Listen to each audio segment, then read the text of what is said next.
Today we're going to look at atoms, isotopes, and ions.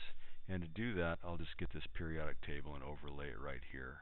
Let's focus on something close up to the document camera, like boron. Here we have a number 5 in the corner here. On this particular periodic table, it's in the lower left corner, but other periodic tables vary. This number is known as the atomic number, or Z number, and that tells us the number of protons. The number of protons. Okay.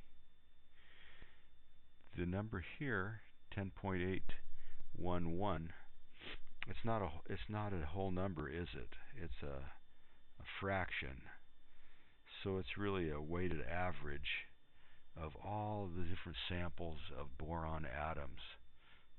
Different ones have slightly different whole number masses, but when you take the average of them, it comes out to be a mixed number, 10.811. The most common version of boron would have a mass of 11. So the most common version of boron has a mass of 11 mass units. Okay, I'll call them just atomic mass units, or AMUs. How do I know that? Well, because 10.811, if you round it up, that's 11. Okay, so the most common one has a mass of 11 AMUs. Some other boron atoms only have 10.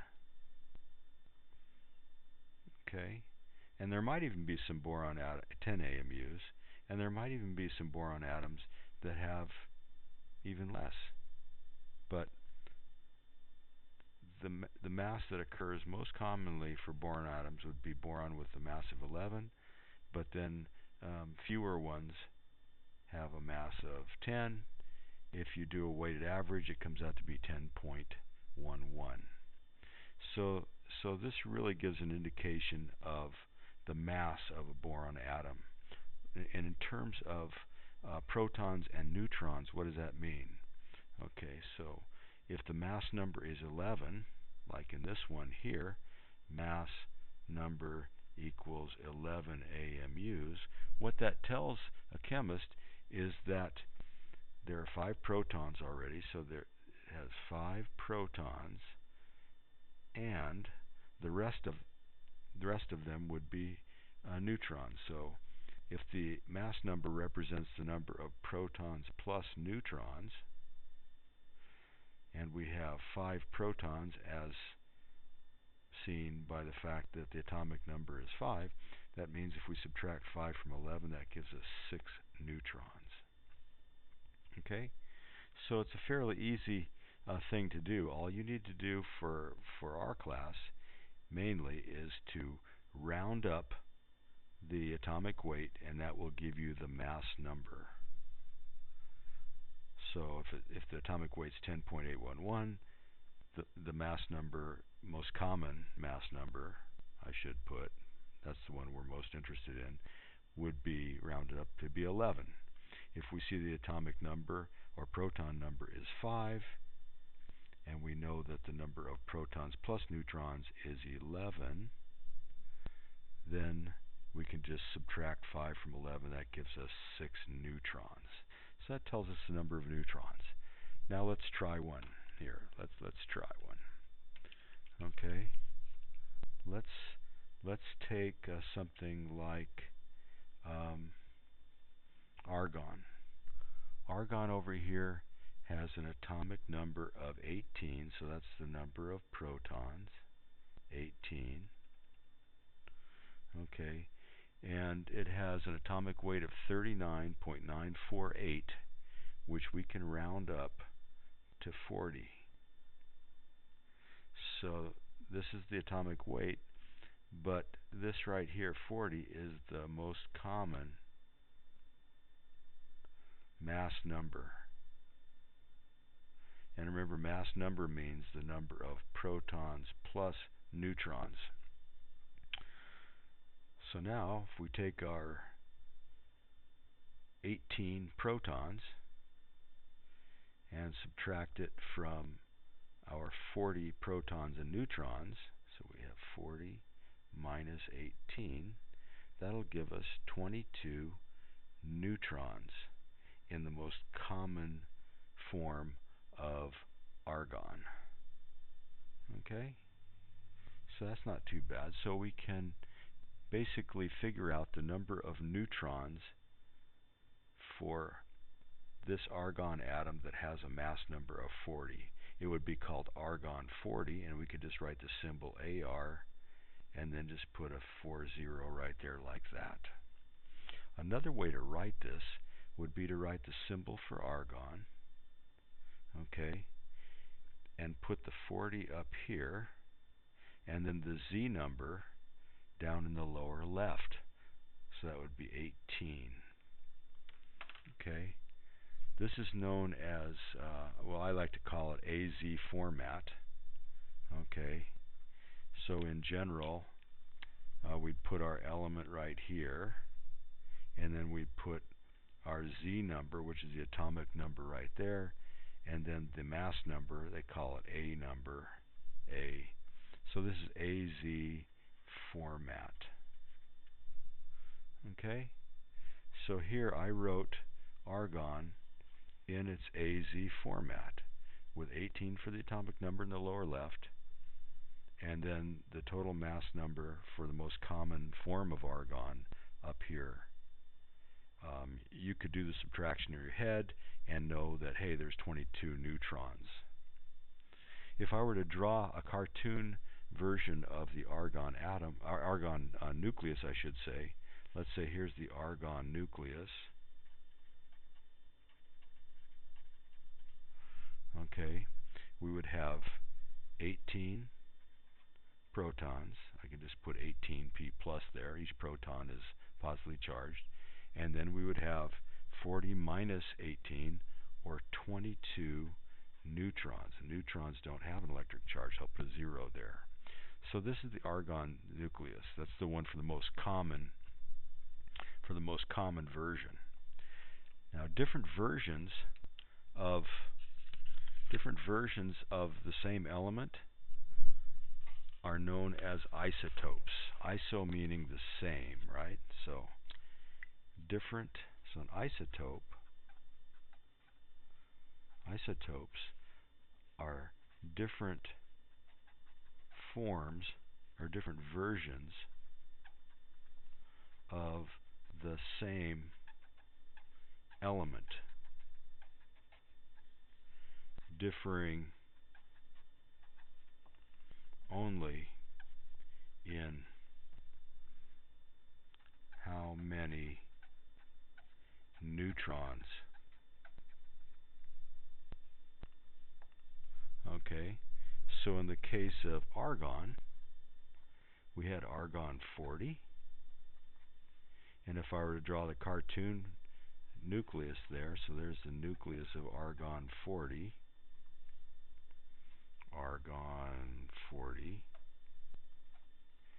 it has, like I showed you before, 18 protons, and 18 from 40 is 22 neutrons in it. On the other hand, though, if we look carefully at the periodic table, we see that the atomic weight isn't exactly 40, is it? It's a little bit less than 40. It's 39.948. So that tells us that there are other versions of argon besides argon 40, and probably would be like argon 39. Let's just make a guess. So argon 39, it still has 18 protons. That's a set number. That's the atomic number. It doesn't vary for that element. So this is argon 39. Okay. But if we subtract 18 from 39, and I draw my little cartoon nucleus, how many neutrons does that have? Well, it still has 18 protons in it, but it has one less neutron, huh? So it has 21 neutrons. So these two right here, here are two different isotopes of argon. Okay, one is argon 40 and the other one is argon 39. So now we know what an isotope is. Okay.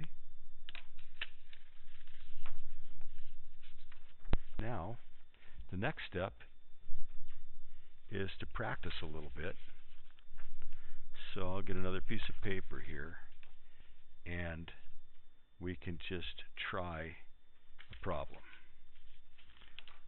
I'd like you to, well, let me start out here. We'll take the element, and then we'll have a column for the AZ format, and then I'd like you to write down the atomic number, and I'd like you to write down number of protons. I'd like you to write down the number of neutrons.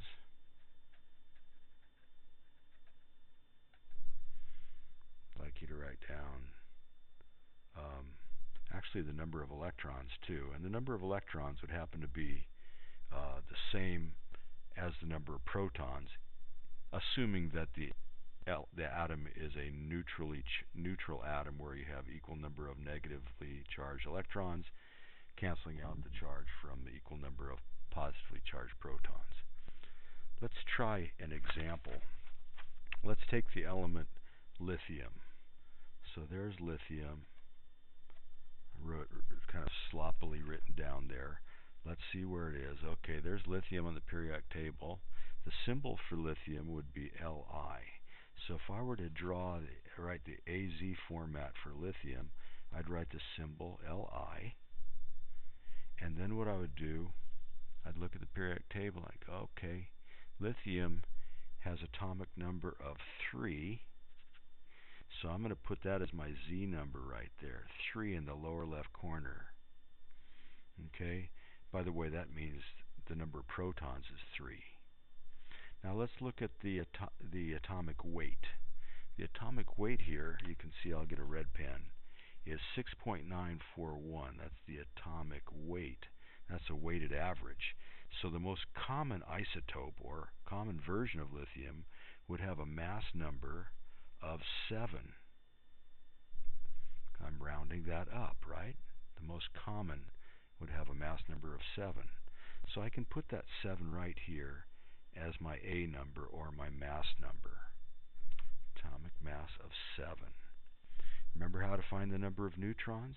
If I subtract the number of protons from the number, so it's the number of protons, I'll just put it here, number of protons, from my number of protons plus neutrons, which is really what the mass number is, then that gives us the number of neutrons. So 3 from 7 for this particular isotope gives us 4 for the number of neutrons for lithium 7.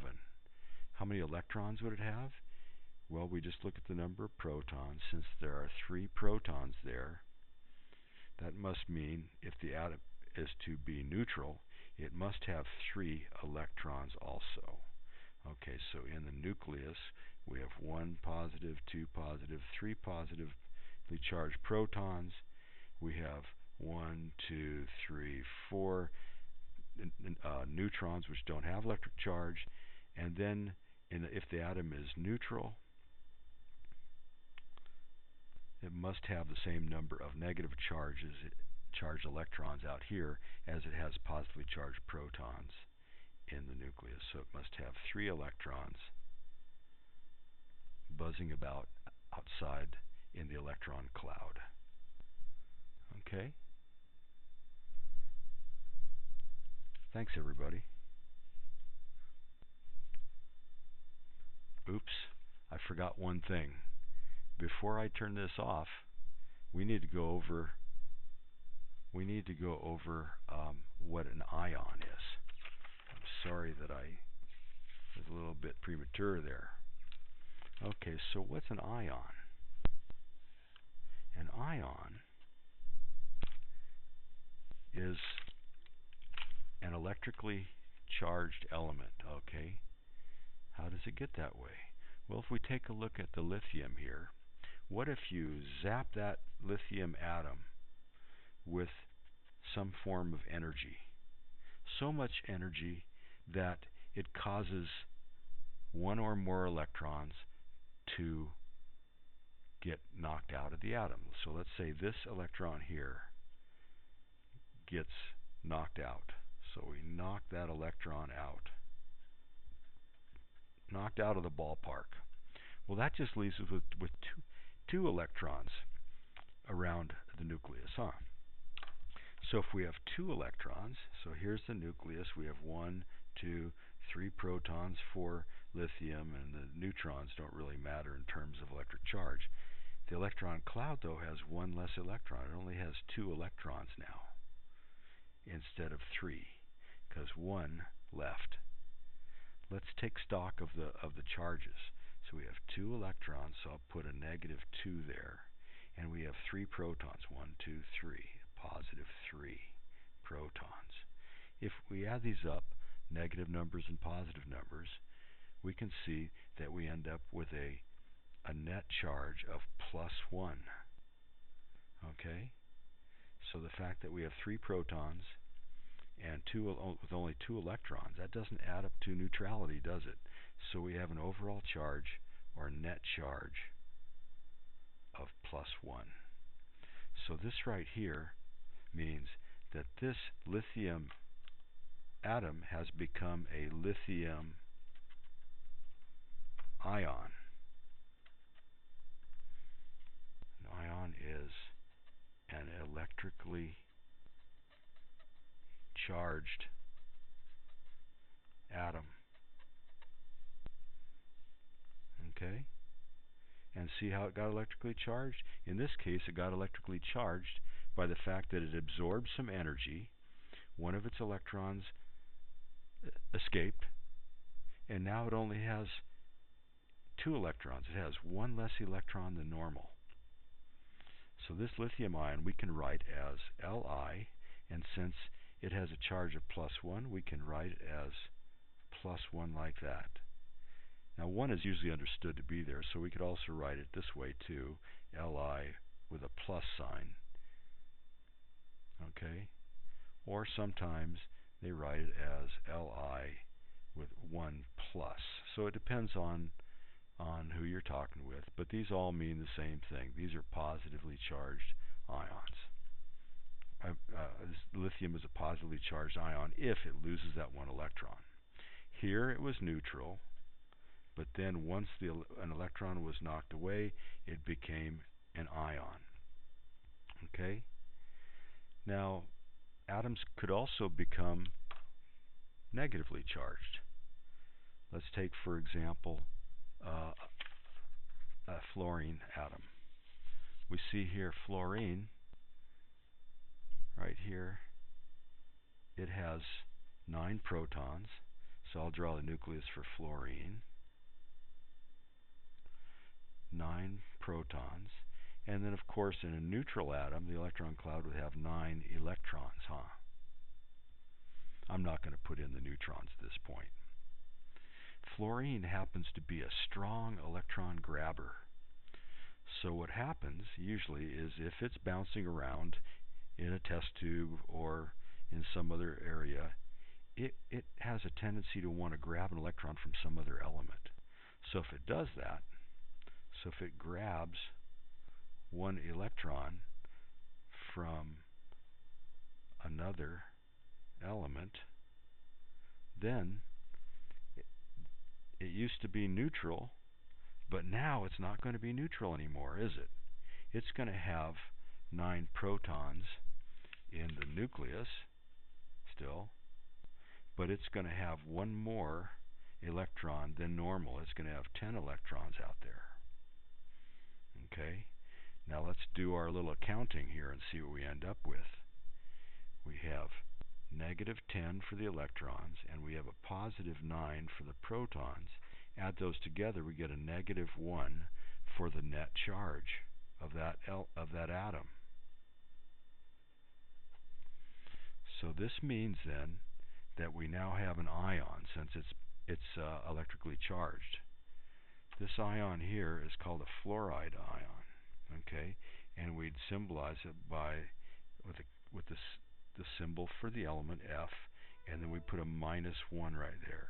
Or we could write it as F with a minus sign, or F with a 1 minus. Okay? Oxygen, on the other hand, it has 8 protons, and normally it has 8 electrons. However, oxygen has a tendency to want to grab 2 electrons from some other atom. So what would that do? Take this neutral oxygen atom and turn it into an oxygen ion. Instead of 8 electrons, now it would have 10 electrons. Compared to the positive 8 protons, we add that up, it comes out to be negative 2 for the net charge. So the oxygen ion, symbolized by O, I would put a negative 2 sign up there. This is the oxygen ion. Okay? It could also be written as O with a 2 minus. So either way, that shows the oxygen ion. It has more electrons than normal, whereas a positive ion would have less electrons than normal. Okay? Thanks a lot. Now we're done.